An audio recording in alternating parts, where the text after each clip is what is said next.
教育部长陈英耀伫全国教育局处长会议宣布讲，要请各地教育局伫2礼拜内来盘点中式海球具器材，未来要开放予社区的民众会当借来使用。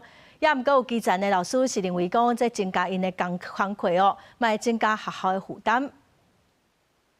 3800多所，从高中职以下到所有的小学，应该每一所学校提供他一些篮球、排球、足球各式的，可以放在让社区就可以来使用。要推动开放校园，甲校园的设施提供予社区使用。教育部长陈英耀连续2年伫全国教育局处长会议做宣示，今年佫请各地方伫2礼拜清点球甲器具消息出来，地方的教育局接到教师会反弹甲忧心。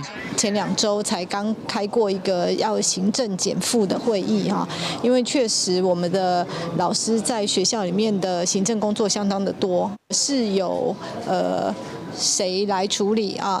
台北市教育局表示讲，清点毋是问题，毋过敢会增加学校的负担。若是甲学生上课要使用来强迫，要安怎处理？对此，教育部进一步讲，毋是要叫学校保管，是类似爱心线的概念，是消磨性的用品。你可以在球上面做标示，但是这个任何的民众或是同学上课期间，他下课期间他想打球，他不用自己带一颗球啊。周末的时候呢，民众进到学校校园来之后呢，他也可以很容易去取得这些球类，这会是一个消耗性的用品，并不是一个永久保管的用品。教育部表示讲，会提供买球的单位。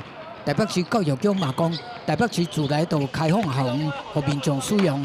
另外，安全的维护变数会变少，嘛爱开袂少钱。会配合教育部规个含校讨论，希望相关的配套会当更加周全。记者综合报道。